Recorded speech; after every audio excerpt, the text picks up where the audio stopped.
game. And Joe, we have Senator Rand Paul on the phone. He was in the batting cage when this happened. Senator, thank you for being on with us. Can you tell us what you heard and saw? Well, I was in the batting cage at the time, and the first shot was sort of an isolated shot. You know, I grew up in the South, and I just thought someone had discharged a shotgun, which isn't that unusual in the South. But then I thought, well, we are in the city, we're not in the country here. But then after the first shot, then there was a rapid succession of shots, 5 or 10 shots. So I'm outside the perimeter. I'm on the right field line, and the batting cage is outside the field. There's about a 10-foot fence between me and the field. And in the field, I see Representative Scalise is shot but moving, and he's trying to drag himself through the dirt out into the outfield. There are 2 staffers in right field, only about 10 feet from me, but there's about a 20-foot fence separating me from them. And they were laying down, but then I'm seeing the shots hitting the dirt around them. And they're trying to make a difficult decision. Do we lay here, stay low, and hope he doesn't hit us? And this is a difficult decision, or does the shooter just advance and come closer and shoot you? And so you have to make a decision at some point whether to stay or run. And so one of the staffers scrambled up over the fence. It was probably, like I say, a 15, 20-foot tall fence. He did it in about 2 seconds. I don't think I could have done that. So I'm on the outside of the fence, and he and I are hiding behind a tree. But the gunshots are landing in the dirt in the outfield and around us. But it takes a few minutes to determine.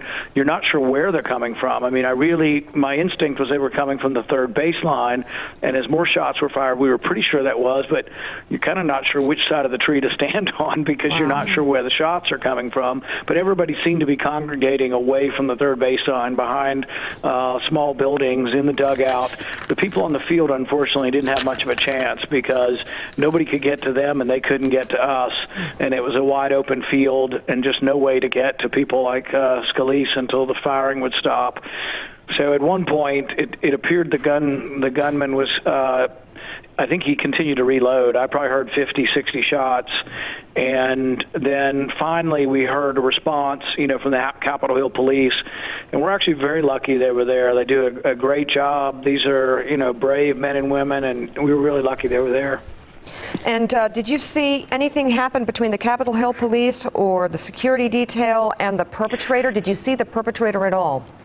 I could see way in the distance, and everybody was saying he has a blue shirt on, but I could not see. The gun sounded like an AR-15 to most of us, and we couldn't see the gun, but it was a rifle.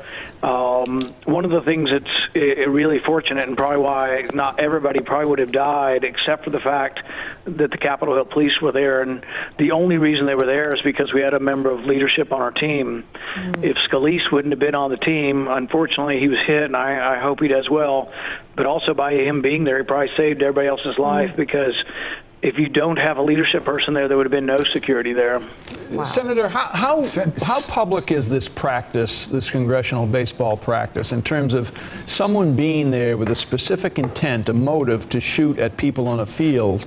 The indication would be that he would know that there were members of Congress there. So how public is this practice? Is it announced? Had you practiced there earlier this week or before? We've been practicing there for 2 months, and so people walk by all the time. People are friendly, and we live in a free and open country, and a lot of people think when I travel I've got security, and we're just like normal people. I go to the grocery store like a normal person. I buy my groceries. I go to the gas station.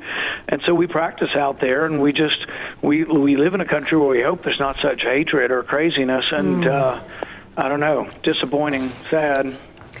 What do you know about what happened with the... Sorry, go ahead, Joe. That's right. Go ahead, Joe.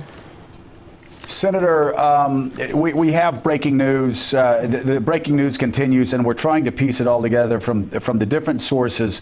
But it says that Steve Scalise and 2 Capitol police officers have been hurt. We had heard earlier that aides had been hurt. You talked about the 2 aides lying down in the outfield. Did you see whether either one of those aides who were lying down, the one who stayed or the one who jumped over the fence, whether either one of those 2 aides were shot?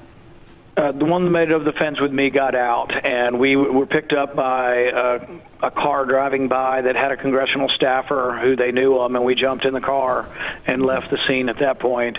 The Capitol Hill police, from what my understanding is, like I say, incredibly brave and probably saved the lives of everybody there. Had they not been there, it would have been a massacre. And because there's no escaping a guy with a, if he's got several hundred bullets, and we had no weapons and no place to hide. So if he would have advanced on the rest of us, there would have been no chance. The only chance we had was that the shots were returned by the Capitol Hill police. For what I understand, they both were shot. I hope they are okay. But from what I understand, one was still protecting the scene after being shot. So.